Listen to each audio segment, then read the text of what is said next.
नमस्कार दर्शकों, आपके साथ मैं हूं विवेक शर्मा और आप देख रहे हैं उत्तर बंगाल एवं सिक्किम का 24/7 television news channel SK live. Bhajpa समर्थकों पर पुलिस से अत्याचार के खिलाफ एसडीओ को ज्ञापन। विभिन्न मांगों को लेकर शुक्रवार को सिलीगुड़ी सांगठनिक जिला भाजपा की ओर से एसडीओ को ज्ञापन सौंपा गया।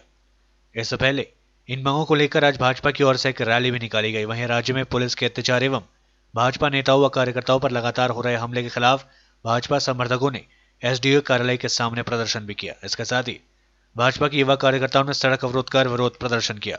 वहीं भाजपा के इस रैली को लेकर सिलीगुड़ी मेट्रोपॉलिटन पुलिस के प्रधान नगर थाने की पुलिस मौके पर पहुंचकर हालातों को नियंत्रित किया। सिलीगुड़ी सांगठनिक जिला भाजपा के अध्यक्ष प्रवीण अग्रवाल ने कहा कि सिलीगुड़ी समेत पूरे राज्य में जिस तरह से भाजपा नेताओं व कार्यकर्ताओं पर हमले हो रहे हैं, भाजपा समर्थकों पर राज्य भर में पुलिस से अत्याचार के खिलाफ आज वे लोग एसडीओ को ज्ञापन दिए हैं। उन्होंने कहा यदि उनकी मांगों पर कार्रवाई नहीं होती तो आने वाले दिनों में भाजपा की ओर से जोरदार आंदोलन किया जाएगा। আমরা গত 2 দিন ধরে আর আজকের এই ধর্ণা প্রদর্শনের জন্য অনুমতির জন্য স্থানীয় প্রশাসনের কাছে বারে বারে গিয়েছিলাম। আমাদের যে কর্মসূচি ছিল সে একটা এসডিও অফিসের সামনে ধর্ণা প্রদর্শনে ছিল। আমরা আর সেই ধর্ণা মঞ্চের জন্য আবেদন করতে গিয়েছিলাম। গত 3 দিন ধরে আমরা ঘুরেছি, কিন্তু আমাদেরকে কোনো ধরনের আর অনুমতি প্রদান করেননি। আজকে আমাদের এই কার্যক্রম যেটুকু করতে দেওয়া হয়েছে এর মধ্যে প্রশাসনের কোনো উপকার আমাদের উপরে হয়নি।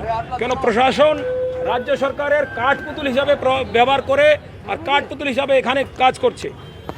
তাদের একটাই কাজ রয়ে গেছে যে ভারতীয় জনতা পার্টির নেতা, ভারতীয় জনতা পার্টির এমপি এমএলএ তাদেরকে আটকানো, তাদেরকে গৃহবন্দী করা আর তাদের বিরুদ্ধেই তাদের শক্তিকে ব্যবহার করা, এইটুকু মাত্র কাজ প্রশাসনে রয়ে গেছে। সারা রাজ্যে যেভাবে গণতন্ত্রের লুণ্ঠিত করে হত্যা হচ্ছে তার বিরুদ্ধে সারা পশ্চিমবঙ্গে আর মহকুমা শাসকের সামনে আমাদের এই কর্মসূচি আমাদের রাজ্যের সভাপতি শ্রী দিলীপ ঘোষের নেতৃত্বে আমরা পালন করছি।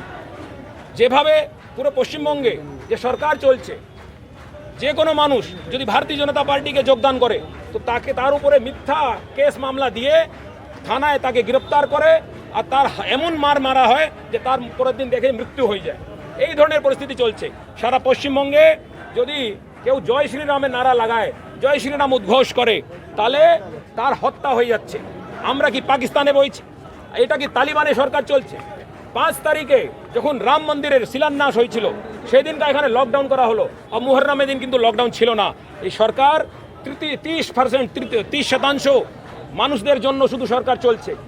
যারা কৃষক আছেন 75 লাখ এমন কৃষক আছে, তারা এই কৃষক সম্মান নিধি যা কেন্দ্রীয় সরকার দিয়ে দ্বারা যা আবন্টিত ছিল সেটা পশ্চিমবঙ্গের কৃষকরা 75 লাখ এমন কৃষক তারা এই লাভটা পেল না। আয়ুষ্মান ভারতের যেটা 5 লাখ টাকার যে বিমা যোজনা, সেই আয়ুষ্মান ভারতের লাভ আর এখান গণতন্ত্রের হত্যাকারী সরকার ইমিডিয়েট তদন্ত, ইমিডিয়েট তার বরখাস্ত আমরা করতে চাই। আর তারা সমস্ত সাধারণ জনমানুষ এই তাদের ডিমান্ড আছে, তাদের এটা মাং আছে, আর সেই কথাটা আমরা তুলতে গিয়ে এসডিওর সামনে আজকে ডেপুটেশন দিলাম। এই সরকারে বিরোধী পক্ষের ভারতীয় জনতা পার্টি বা অন্য কোনো বিরোধী দলের তাদেরকে কণ্ঠকে রোধ করা হচ্ছে। এই ধরনের সরকার কিন্তু ইমিডিয়েট তাদের বরখাস্ত হতে হবে, পদচ্যুত হতে হবে, এটাই আমাদের ডিমান্ড। सिलीगुड़ी कॉलेज परिसर में 2 छात्र संगठनों के बीच आंदोलन में माहौल गर्म, स्थिति बना तनावपूर्ण। 2 छात्र संगठनों के बीच हुए आंदोलन में आज सिलीगुड़ी कॉलेज परिसर तनावपूर्ण हो गया। गौरतलब है कि सिलीगुड़ी कॉलेज में भर्ती प्रक्रिया में भ्रष्टाचार का आरोप लगाते हुए सिलीगुड़ी कॉलेज के सामने एसएफआई की ओर से विरोध प्रदर्शन किया गया। जैसे ही एसएफआई का विरोध प्रदर्शन शुरू हुआ, तृणमूल कांग्रेस छात्र परिषद ने इसे रोक दिया। इसके बाद सिलीगुड़ी कॉलेज के गेट पर एसएफआई के पार्टी के झंडे को फाड़कर तृणमूल छात्र परिषद ने अपना बैनर लगाकर नारेबाजी करने लगे। देखते ही देखते कॉलेज परिसर का माहौल गर्म हो गया। इससे क्षुब्ध एसएफआई के सदस्यों ने कॉलेज गेट के सामने धरना प्रदर्शन शुरू कर दिया, जिसके बाद परिस्थिति को संभालने के लिए पुलिस मौके पर पहुंची। वहीं तृणमूल छात्र परिषद का कहना है कि सिलीगुड़ी कॉलेज में भर्ती को लेकर कोई भ्रष्टाचार नहीं हुआ है। यदि इस तरह का कोई आरोप है तो इसका प्रमाण देना होगा। दूसरी ओर एसएफआई का आरोप है कि तृणमूल छात्र परिषद ने आज एक एसएफआई छात्रा के साथ अभद्र व्यवहार किया। उनका कहना है कि यहां आंदोलन आगे भी जारी रहेगा। 2020 ভর্তি প্রক্রিয়া বিগত কয়েকদিন ধরে শুরু হয়েছে, সুন্দরভাবে চলছিল। কিছু পোর্টালগত সমস্যা দেখা দিয়েছিল। আমরা বিগত 20 দিন ধরে এর একটা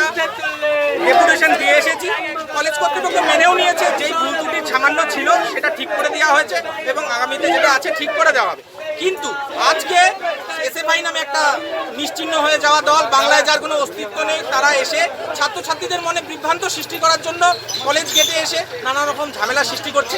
আমরা তৃণমূল ছাত্র পরিষদ সর্বদা ছাত্রদের পাশে ছিলাম এবং আগেও থাকবো, কিন্তু আমরা কোনো সময় এই দুর্নীতি মানছি না। তারা দুর্নীতির অভিযোগ তুলে আজকে এখানে এসে কোনোদিন শিলিগুড়ি কলেজ একটা ঐতিহ্যপূর্ণ কলেজ, কোনোদিন কেউ একটা কথাই বলতে পারবে না শিলিগুড়ি কলেজে কোনো দুর্নীতি হয়েছে, কিন্তু তারা আজকে নিজেদের অস্তিত্বটাকে তুলে ধরার জন্য এইভাবে অশান্তি সৃষ্টি করছে শিলিগুড়ি কলেজ গেটের সামনে এসে। অভিজিৎ ব্যানার্জি, সাধারণ সম্পাদক শিলিগুড়ি কলেজ। বিশেষ করে শিলিগুড়ি কলেজের ভর্তির ক্ষেত্রে, ভর্তি প্রক্রিয়ার ক্ষেত্রে ছাত্রছাত্রীদেরকে হয়রানি শিকার হতে হচ্ছে। যে স্টুডেন্টরা ভালো নাম্বার পাস করেছে, যাদের অনার্সে পাওয়ার কথা, তাদেরকে কলেজ থেকে বলে দেওয়া হচ্ছে তাদেরকে প্রথমে পাস করছে, ভর্তি হয়ে যারা টাকা জমা দেবে ভর্তি হবে তাদেরই অনার্সে ভর্তি হবে। এবং শিলিগুড়িতে এই নর্থ বেঙ্গল ইউনিভার্সিটির আন্ডারে সমস্ত কলেজে এরকম কোনো কোথাও এরকম নিয়ম নাই, একমাত্র শিলিগুড়ি কলেজ এই ধরনের নিয়ম বের করেছে, যে কারণে ছাত্রছাত্রীরা হয়রানি শিকার হতে হচ্ছে। তাই আমরা বলছি এই ভর্তি প্রক্রিয়া বন্ধ করে দিয়ে নতুন করে ভর্তি প্রক্রিয়া শুরু করতে হবে, যাতে সমস্ত ছাত্রছাত্রীরা ভর্তি নিতে পারে, এবং এসসি এসটি প্রচুর ছাত্রছাত্রীদের সংখ্যা নাম বাদ গেছে ভর্তি থেকে। অবিলম্বে এই যাচাই করে দিয়ে আবার সেই স্টুডেন্টদের নামের তালিকাগুলো ইনলিস্ট করে তাদেরকে ভর্তি প্রক্রিয়া শুরু করতে হবে। শিলিগুড়ি কলেজে অ্যাডমিশন কমিটি অ্যাডমিশনের পোর্টালে যে ব্যাংকের সাথে লিঙ্ক আছে, সেই ব্যাংকের লিঙ্কে যে টাকা জমা দেওয়ার পরে কলেজ অ্যাকসেপ্ট করছে না, সেই টাকা সেই রিসিপ্ট কপি দেখালে অ্যাকসেপ্ট করছে না। তো মানে চূড়ান্ত রূপে শিলিগুড়ি কলেজে এই ভর্তি প্রক্রিয়া ব্যর্থ। আমরা এই ভর্তি প্রক্রিয়া বন্ধ করে দিয়ে আবার নতুন করে ভর্তির আমরা দাবি করছি। দুর্নীতির কোনো আভাস পাওয়া যাচ্ছে? ভর্তি প্রক্রিয়া কি দুর্নীতির কোনো আভাস রয়েছে? দুর্নীতি একটা অর্থনৈতিক দুর্নীতি হয়, একটা দুর্নীতি হয় গাফিলতি দুর্নীতি। সেই দুর্নীতিটা ধরা পড়ছে। এখন পর্যন্ত অর্থনৈতিক দুর্নীতিটা মানে এরকম অভিযোগ আমাদের কাছে আসেনি, কিন্তু এই ভর্তি প্রক্রিয়া যাতে সমস্ত ছাত্র ভর্তি হতে পারে সেই দাবি আমরা করছি। पश्चिम बंगाल में बीजेपी कार्यकर्ता की हिरासत में मौत की हो सीबीआई जांच, प्रदेश भाजपा सचिव सत्यानंद बासु ने की मांग, कहा अनूप रॉय की बॉडी का दोबारा हो पोस्टमार्टम। उत्तर दिनाजपुर जिले में स्थित रायगंज इलाके में भारतीय जनता पार्टी के कार्यकर्ता अनूप रॉय की मृत्यु के बाद से भाजपा काफी हमलावर हो गई है। पार्टी के प्रदेश महासचिव सत्यानंद बासु का आरोप है कि इस मौत के लिए पुलिस जिम्मेदार है। उनका कहना था कि पुलिस ने कार्यकर्ता की पिटाई की है। उन्होंने आरोप लगाया कि हम मृत्यु नहीं बल्कि हत्या है। इस मामले की स्वतंत्र जांच होनी चाहिए और आरोपियों को दंड मिलना चाहिए। हमारी मांग है कि पूरे मामले की सीबीआई जांच कराई जाए। पुलिस द्वारा दी गई जानकारी के मुताबिक अनूप रॉय के शरीर पर चोट के कोई निशान मौजूद नहीं है। इसके अलावा भाजपा ने इस घटना पर कई तरह के सवाल भी खड़े किए हैं। उनका कहना है कि हत्या के महज 3 घंटे बाद ही क्यों पोस्टमार्टम कर दिया गया। इसके अलावा भाजपा का यह भी कहना था कि पुलिस ने अनूप को बुरी तरह प्रताड़ित भी किया था। उस पर ऐसा अत्याचार किया गया जिसकी कल्पना नहीं की जा सकती थी। पश्चिम बंगाल की न्याय और कानून व्यवस्था दिन प्रतिदिन बदतर होती जा रही है। इसके अलावा मृतक की मां ने भी पुलिस को पत्र लिखकर अहम बातें कही है। उनके मुताबिक पोस्टमार्टम सही से नहीं किया गया है। वह इस गलत पोस्टमार्टम रिपोर्ट को स्वीकार नहीं करेंगी। दरअसल उत्तर दिनाजपुर जिले के रायगंज क्षेत्र में डकैती की घटना हुई थी। इस घटना के संबंध में स्थानीय पुलिस ने 24 वर्षीय अनूप रॉय को पूछताछ के लिए बुलाया था। मामले पर एक वरिष्ठ पुलिस अधिकारी का कहना है कि डकैती की जानकारी मिलने पर हमने कुल 4 लोगों को गिरफ्तार किया था। उन लोगों ने अनूप रॉय का नाम लिया था, जिसके बाद हमने पूछताछ के लिए उसे भी तलब किया था। वह थाने में पहुंचते ही बेहोश हो गया। उसकी यह हालत देखने के बाद हम उसे एक सरकारी अस्पताल लेकर गए, जहां उसे कुछ समय बाद मृत घोषित कर दिया गया। शरीर को पोस्टमार्टम के लिए भेजा गया, जहां इस बात का खुलासा हुआ कि अनूप की मृत्यु मस्तिष्क की नस फटने की वजह से हुई है।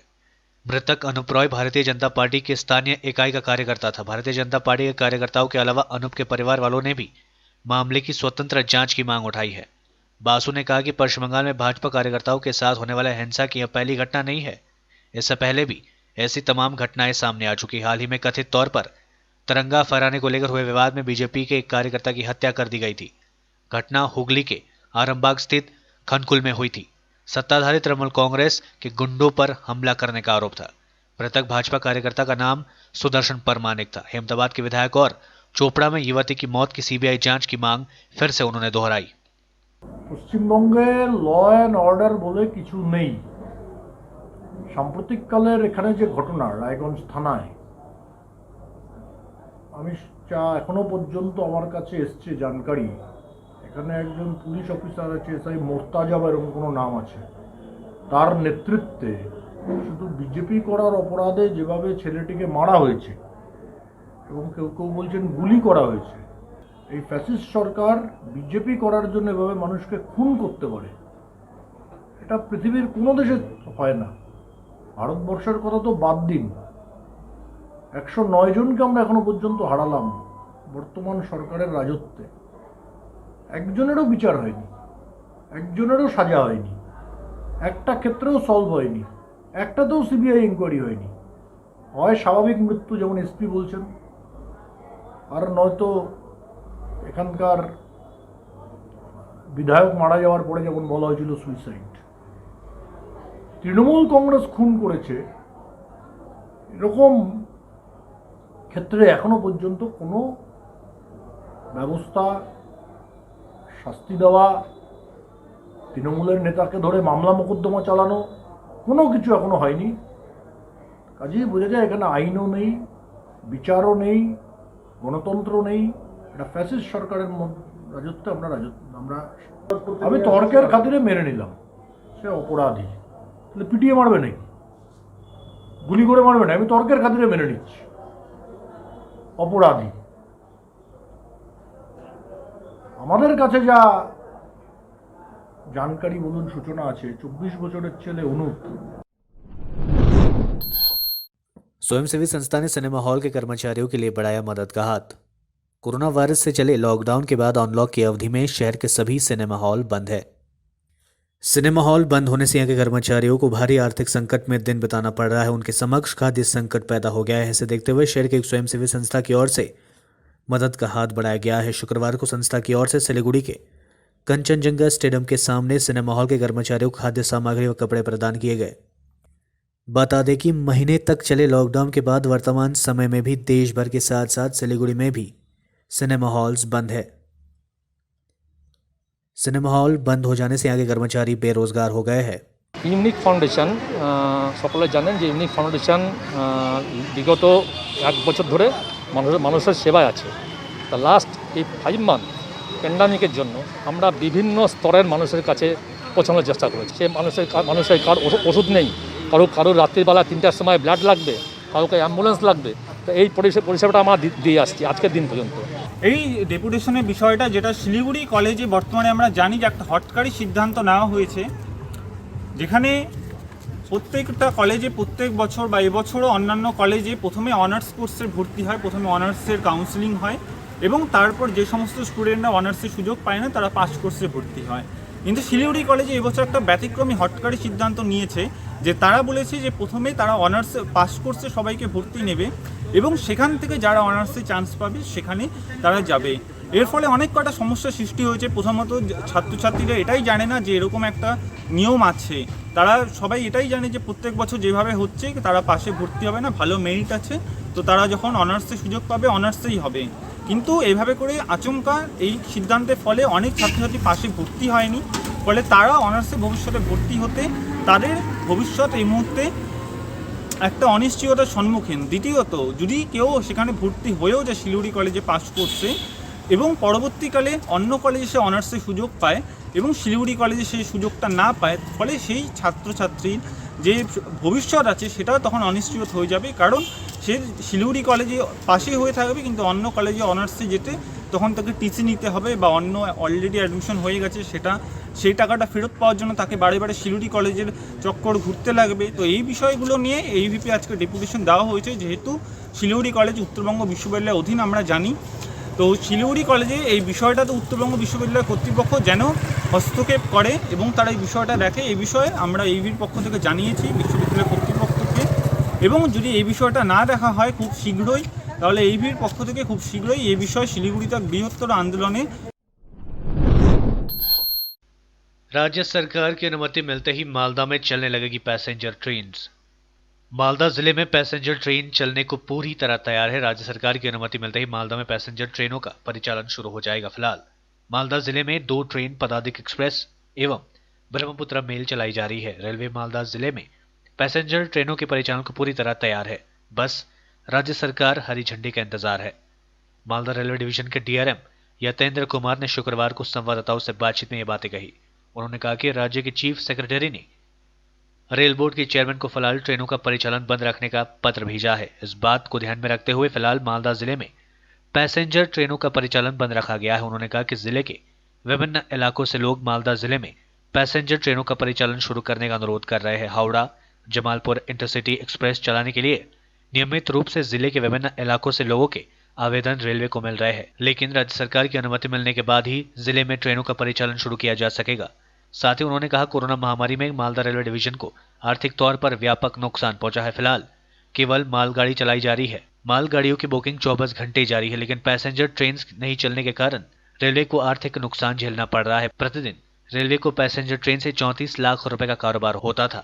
मेल चल रहा है डिब्रूगढ़ से Delhi 5955 05955 and 05956 as a special train जो यहाँ से पास कर रहा है। और दूसरा एक ट्रेन है पदातिक एक्सप्रेस अलीपुरद्वार से हावड़ा सियालदह तक जा रहा है डेली 2377 एंड 88। तो ये जिस दिन जो बंगाल के बंद हैं, जो बंद के दिन अनाउंस्ड हैं, उस दिन ये ट्रेन नहीं चल रहा है। उसके अलावा फर्दर और ट्रेन का डिमांड अभी जो वेस्ट बंगाल गवर्नमेंट ने मना किया हुआ है। हमारे यहाँ से जैसे गौर एक्सप्रेस है और भी 2-3 इम्पोर्टेंट ट्रेनें हावड़ा जमालपुर है, इनका डिमांड यहाँ के लोग मांग रहे हैं। तो जैसे ही वेस्ट बंगाल गवर्नमेंट बोलेगा हम लोग रेडी हैं ट्रेन चलाने के लिए, तो हम लोग अपना उस समय ट्रेन का परिचालन कर सकते हैं। ऐसा है ना कि हमारा तैयारी ये कोविड के पेंडेमिक के चलते स्टेट गवर्नमेंट ने जो रिक्वेस्ट किया है, इवन हमारे रेलवे बोर्ड के चेयरमैन को चिट्ठी लिखा था यहाँ के चीफ सेक्रेटरी ने बंगाल का, हाँ बंगाल के सिन्हा साहब ने, कि ये अभी बंगाल में स्थिति खराब है, यहाँ ट्रेनें उतना ना चलाया जाए और जो चल रहे हैं वो एक उसका रेस्ट्रिक्शन किया था कि एक जगह ही रुके जहाँ आपका कोविड को टैकल करने का अरेंजमेंट है। जैसे आपका जो ब्रह्मपुत्र मेल का फरक्का का स्टॉपेज हटा दिया है, एक स्टेट में एक जगह। झारखंड गवर्नमेंट ने भी अपना जो भड़रवा और इधर रुकता था केवल साहिबगंज में रखा हुआ है। बिहार का ऐसा नहीं है, उनके जहाँ स्टॉप पहले से थे वो चल रहा है। तो हम लोग तो जो स्टेट गवर्नमेंट की गाइडलाइंस हैं, जो लोग पेंडेमिक उनका वो है, उसके उस पर अपना कार्रवाई करते हैं। तो अभी हम लोगों को अगर आदेश मिलता है तो हम लोग पूरी तरह तैयार हैं। सारे आदेश किस जगह से आया? आदेश मतलब जो बंगाल 30 सितंबर तक तो रेल मंत्रालय ने सभी गाड़ी बंद की है। कुछ अगर स्पेशल ट्रेन जो चलाना है, जैसे बंगाल गवर्नमेंट ने अभी लिखा है कि मेमू और जो मेट्रो है वो 7 सितंबर से चलेगा, मतलब वहाँ कलकत्ता में। यहाँ के लिए भी अगर ये इन ट्रेनों के स्पेशल अगर ये देते हैं कि भाई रेलवे बोर्ड या हमारे general manager eastern railway Calcutta को भी लिखते हैं, तो उसका चलाने का आदेश होगा तो हम लोग चला देंगे। तो मंत्रालय को किया, हमको डायरेक्ट नहीं दिया है। हाँ। उसके थ्रू मना किया। अभी है ना पेंडेमिक जैसे ही कंट्रोल होता है, आई थिंक पेंडेमिक के चलते उन्होंने किया है। तो अभी जब सितंबर तक तो जो गाड़ी चलेगा स्पेशली चलेगा। उसके बाद जैसे रेल मंत्रालय का आदेश होता है हम लोग पूरी गाड़ी चलाएंगे। गाड़ी सारी सब खाली खड़ी है। रोजगार देने की मांग में Paschim Bangal civil defence volunteers association Jalpaiguri शाखा की ओर से निकाली गई रैली जिला शासक को दिया गया ज्ञापन। Paschim Bangal civil defence volunteers association ने यह रैली जलपाईगुड़ी राजबाड़ी गेट के सामने शुरू होकर महकुमा शासक कार्यालय पहुंची। काफी संख्या में सिविल डिफेंस के कर्मी व सदस्य मौजूद रहे थे।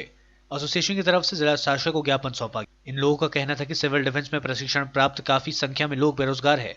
इनके लिए राज्य सरकार के द्वारा रोजी रोटी की कोई व्यवस्था नहीं की जा रही है। इन लोगों ने ज्ञापन देकर मांग की है कि राज्य सरकार के दौरान विभिन्न कार्यालयों में सिविल डिफेंस कर्मियों को नियुक्ति प्रदान किया जाए। इस संबंध में संगठन के एक सदस्य प्रसन्नजीत बसक ने बताया कि हमारी मांग है कि सिविल डिफेंस कर्मियों को रोजगार उपलब्ध कराई जाए। उन्होंने कहा कि अगर उनकी मांगे पूरी नहीं होती है तो संगठन को और मजबूत किया जाएगा और आंदोलन तेज किया जाएगा। साथ ही उन्होंने आरोप लगाया कि रैली और ज्ञापन के लिए अनुमति होने के बावजूद रास्ते में पुलिस ने उन्हें रोकने की कोशिश की। বিভিন্ন রকম জায়গায় আমাদের আটকাচ্ছে আমাদের এই পশ্চিমবঙ্গ সিভিল ডিফেন্সে রয়েছে এই যে আমাদের অসামরিক প্রতিরক্ষা বাহিনী, সেগুলো আমাদের টোটালি মানে গুছিয়ে নিচ্ছে, বলছে এগুলো হবে না। তাহলে এখানে কি আমরা কি কোনো রাজনীতি নিয়ে আসছি? বিজেপি নেই, সিপিএম নেই, টিএমসি না, কংগ্রেস, কোনো কিছু আমরা কিন্তু কোনো পার্টিকুলারে আসিনি। আমরা মোট কথা আমরা পার্টিকুলার আসবো কেন? আমরা আমাদের প্রত্যেকের আমাদের সংগঠন রয়েছে, আমাদের প্রত্যেকের সংগঠন রয়েছে, আমরা প্রত্যেকে হচ্ছে প্রশিক্ষণপ্রাপ্ত ছেলে। আমাদের কিউআরডি থেকে শুরু করে ডিপ ডাইভিং থেকে শুরু করে জুমারিং থেকে শুরু করে fire fighter basic certificate without আমাদের উইদাউট না আমাদের এর সাথে আমাদের এইচএস পাস আমাদের মিনিমাম আমাদের কোয়ালিফিকেশন রয়েছে। আমাদের এত কোয়ালিফিকেশন, এত সার্টিফিকেট, এত কিছু থাকা সত্ত্বেও আমরা চাকরি বাকরি না করে আমরা এখানে কোথায় পাট কাটতে যাচ্ছি, ধান কাটতে যাচ্ছি, ভ্যান চালাতে যাচ্ছি নিজেকে বাঁচার জন্য, বাবা মাকে কিছু অন্ন তুলে দেওয়ার জন্য। কিন্তু আমাদের চাকরি বাকরির দিক থেকে আমাদের পশ্চিমবাংলার অগ্নিগুণা শ্রীমতী মমতা বন্দ্যোপাধ্যায় মহাশয় কোনো রকম আমাদের স্বীকৃতি দিচ্ছে না। সেখানে কি করছে, 2013-14 সালে 1,30,000 সিভিক ভলেন্টিয়ার নিয়ে নিল, ভিলেজ ভলেন্টিয়ার নিয়ে নিল, স্বাস্থ্য দপ্তর, বন দপ্তর নিয়ে নিল। তাহলে আমরা কি আমরা কি সার্টিফিকেট নিয়ে আমরা কি করবো? তাহলে আমরা আজকে আমাদেরকে তাহলে কেন ट्रेनिंग कराना হলো? लेते छोटा सा ब्रेक, फिर मिलेंगे ब्रेक के बाद। आजादी से शुरू हुआ स्वदेशी अभियान, गांव गांव में बिजली आई, रोशन हिंदुस्तान, मंगल तक भी जा पहुंचा स्वदेशी मंगलयान। तो फिर क्यों ना हो हिंदुस्तानी अपना सब सामान, हम बदलेंगे तभी तो बदलेगा ये हिंदुस्तान। सूर्या, आत्मनिर्भर भारत की पहचान। अपने सपनों को संजोने के लिए ओम डेवलपर्स लेके आया है Shri Shyam farm house villa, जिसकी पहली फेज के सभी प्लॉट्स बिक चुकी हैं और दूसरे फेज की बुकिंग और रजिस्ट्रेशन है चालू। प्लॉट की साइज है 3 से 6 कट्ठा तक, तो देर किस बात की, अभी फोन उठाइए और बुक कीजिए। Shri Shyam farm house villa, Phulbari. Contact number 9609784045 या 9733036000। बहुत जल्द इसके तीसरे फेज की प्लॉट भी लॉन्च होने जा रही है। Wonderful place of education.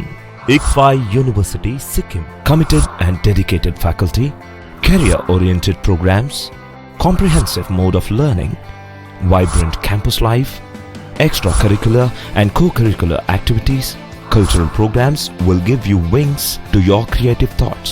Enter with aspiration, get educated with inspiration, acquire a wonderful career with perfection. ICFI University, Sikkim. कक्षा 10वीं और 12वीं के बच्चों के लिए है सुनहरा मौका। 10वीं के बच्चों के लिए है पैरामेडिकल कोर्स और 12वीं के लिए है मेडिकल कोर्स। किफायती फीस व बैंक की सुविधा के साथ विभिन्न डिग्री, डिप्लोमा है उपलब्ध। सभी स्ट्रीम के बच्चों के लिए खुली है state nursing council and Rajiv Gandhi university and health science and paramedical board, government of Karnataka से मान्यता प्राप्त Adan paramedical and nursing college. Contact number 8016235569, Champasari, Siliguri. आज जहाँ कोरोना से सभी परेशान, हम लाए हैं कमाने का तरीका आसान। 21वीं सदी में महिलाएं आत्मनिर्भर होकर स्वाभिमान के साथ जीना चाहती है। अगर आप एक गृहिणी हैं और घर से ही मुनाफे वाला व्यवसाय करने का सोच रहे हैं, तो आपके लिए सुनहरा मौका लाए हैं टपरवेयर के सिलीगुड़ी स्थित पूरे नॉर्थ बंगाल के डिस्ट्रीब्यूटर नारायणी पार्टी सेल्स। तो सोचिए नहीं, स्क्रीन में दिए गए नंबर में संपर्क कीजिए और विस्तृत जानकारी लीजिए। घर बैठे पैसे कमाए, आज ही फ्री मेंबरशिप लीजिए, अपने सपनों को पूरा कीजिए। मुश्किल की इस घड़ी में आपका साथ ही सिर्फ टपरवेयर। के लिए एसके लाइव ही बेस्ट ऑप्शन है। एसके लाइव का इस क्षेत्र में 24 घंटा टेलीविजन, एंड्रॉइड ऐप और वेबसाइट पर प्रसारण होता है। सोशल मीडिया पर भी हम उपलब्ध हैं। हमारी व्यूवरशिप 9 लाख से अधिक है। सिक्किम, हैथवे और NXT डिजिटल पर, दार्जिलिंग और कालिम्पोंग में दोनों हैथवे और CCN सेटअप बॉक्स पर, क्लामपुर से लेके मैनागुड़ी हैथवे पर, सिटी केबल पर सिलीगुड़ी और आसपास, नक्सलबाड़ी से पानी टंकी तक NXT डिजिटल में। तो सोचिए नहीं, कॉल करें 7908554308। ब्रेक के बाद आपका फिर से स्वागत है। बढ़ते हैं खबरों की तरफ। रायगंज में नागर नदी से घड़ियाल मिलने से मची सनसनी। रायगंज के भाटियारी ग्राम में आज सुबह उस समय सनसनी फैल गई जब पता चला कि नागर नदी में घड़ियाल बरामद हुआ है। काफी संख्या में लोगों की भीड़ घड़ियाल को देखने के लिए एकत्रित हुई थी। वहीं नागर नदी में घड़ियाल मिलने से लोग आतंकित हैं। दरअसल नागर नदी में कभी भी घड़ियाल नहीं देखा गया था, लेकिन पहली बार यहाँ पर घड़ियाल मिला है। इस नदी में स्थानीय लोगों ने ही इस घड़ियाल को देखा और हिम्मत करके रस्सी से बांधकर इसको बाहर निकाला और वन विभाग को इसको सूचित किया। वन विभाग के कर्मी मौके पर पहुंचकर घड़ियाल को अपने कब्जे में ले लिया है, लेकिन घड़ियाल देखे जाने से आम लोग काफी भय और डर के माहौल में जी रहे हैं, क्योंकि स्थानीय लोग हमेशा नदी में विभिन्न कार्यों के लिए जाते रहते हैं। এখানে ঘটনাটা ঘটেছে যে আজকে সকালে আমাদের পাশ দিয়ে একটা নাগর নদী গেছে। নাগর নদীতে আমরা সকালে পাড়ার ছেলেপেলে সকালে ঘুম থেকে উঠে শুনে যে এখানে আমাদের একটা কুমির ধরা পড়ছে। তখন আমরা গ্রামের ছেলেপেলে গিয়ে ওখানে দেখি সত্যি একটা কুমির। তখন আমরা ওটা রশ্মি বেঁধে ওটাকে এখানে নিয়ে এসেছি, আমাদের দায়িত্ব হয়ে গেছি। এখন আমরা বন দপ্তরে খবর দিচ্ছি, ওরা আসতেছে। এখন দেখি কতক্ষণে আসছে সেটা আমরা বন দপ্তরের হাতে তুলে দেবো। सरकार ने तय किया आलू की कीमतें। पश्चिम बंगाल की ममता सरकार ने राज्य में आलू की अधिकतम कीमत तय कर दी है। अब अब यदि कोई दुकानदार ग्राहक से तय कीमत से ज्यादा पैसा लेगा तो उसके खिलाफ सख्त कार्रवाई की जाएगी। सरकार ने गुरुवार को आलू की अधिकतम कीमत 27 रुपए तय कर दी। आलू की कीमतों में वृद्धि के बीच राज्य सरकार के प्रबंधन विभाग के अधिकारियों ने शहर के कई बाजारों का दौरा किया और खुदरा व्यापारियों को शुक्रवार से 27 रुपए किलो से ऊपर आलू बिक्री करते पाए जाने पर सख्त कार्रवाई करने की चेतावनी भी दी। मालदा में हॉकरों की अवस्था काफी है बदहाल, जीवन यापन के लिए करना पड़ रहा है दूसरे काम। देश में अनलॉक की प्रक्रिया शुरू हो चुकी है लेकिन अभी तक ट्रेनों को शुरू नहीं किया गया है। रेलवे स्टेशनों पर हजारों हॉकर काम करते हैं, दिन प्रतिदिन विभिन्न सामग्रियों को बेचकर अपनी जीविका यापन करते हैं, लेकिन ट्रेनों के बंद होने के कारण इन लोगों की अवस्था काफी खराब हो चुकी है। पुरातन मालदा नगरपालिका के 4 नंबर वार्ड स्थित तुतुबाड़ी इलाके में काफी संख्या में हॉकर रेलवे प्लेटफॉर्म पर विभिन्न सामानों की बिक्री करते थे। इनके पास रेलवे के द्वारा जारी रजिस्ट्रार प्रमाण पत्र भी है, लेकिन ट्रेनों के बंद होने के कारण इनकी हालत बदहाल हो चुकी है। ये लोग अपनी जीविका और परिवार का पालन पोषण के लिए कोई सब्जी बिक्री कर रहा है तो कोई अन्य काम कर रहा है। एक हॉकर श्यामल पाल ने बताया कि हम लोग प्रतिदिन 300 से 400 कमा लेते थे, लेकिन पिछले 6 महीने से हम लोगों की अवस्था काफी दयनीय हो चुकी है, तो वक्त की रोटी जुगाड़ करने के लिए हमें काफी मेहनत करना पड़ता है। प्रशासन को हम लोगों के संबंध में कुछ सोचना चाहिए। আমাদের তো এখন ব্যবসা বাণিজ্য সব বন্ধ। ট্রেনে আমরা আগে হকারি করতাম, হকারি তো এই করোনার জন্য হকারি মকারি সব বন্ধ হয়ে গেছে। 2-3 মাস বাড়িতে বসে থাকার পর দেখছি বিয়ে পাই, কোথাও থেকে কোনো কিছু সাহায্য পাচ্ছি না। তার জন্য এখন বাধ্য হয়ে যে আলু বেচছি, ছেলেপেলে পড়াশোনা করছে। হকারি করলাম 10 বছর। কিসের কাজ করতে? চাটা বেচতাম ট্রেনে ঘুরে ঘুরে। ওইটা দিয়েই আপনার জীবনযাপন চলতো? ছেলেপেলে পড়াশোনা হাবি যাবি সবই। এখন রেল বন্ধ? এখন রেল বন্ধ হয়ে গেছে, আর কোনো উপায় নাই। এখন এই যে আলু বেচছি। আমার স্বামী ধরেন বসে আছে আর 5-6 মাস থেকে এই ট্রেনে হকারি করতো, আর এখন তো কোনো কিছুই করে না, বাড়িতে বসে আছে। আর আমার সংসার চালানো খুবই মুশকিল হয়ে গেছে, তবুও কোনো রকম ওই চলছে বা পাওয়া যাচ্ছে, ওটাই ধরেন যে ওটাই খেয়ে বেঁচে থাকছি কোনো রকম। সন্তান এখন 3-4টা মেয়ে আছে, পড়াশোনা করাতে পারছি না।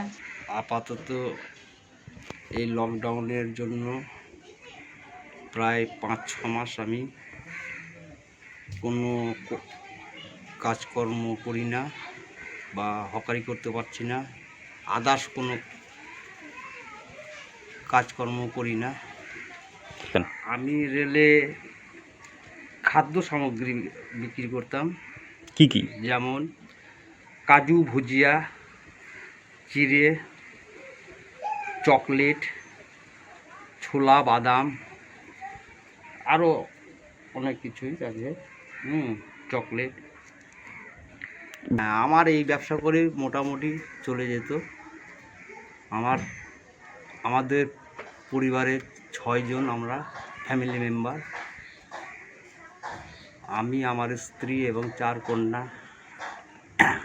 এদের লেখাপড়া এর মারফতেই হতো। বর্তমান পরিস্থিতি খুবই শোচনীয়। আমি এই লকডাউনের আগে থেকে বসে আছি। ঠান্ডার সিজনে আমাদের ঠিকমতো ব্যবসা হয় না, মানে গরমের সিজনেই ভালো হয়। এখন চিন্তা ভাবনা করছি, আমি পূর্বে আমি রাজমিস্ত্রির কাজ করতাম, ওই কাজ ছেড়ে দিয়ে আমি এই কাজে ঢুকেছি প্রায় 10 বছর যাবৎ।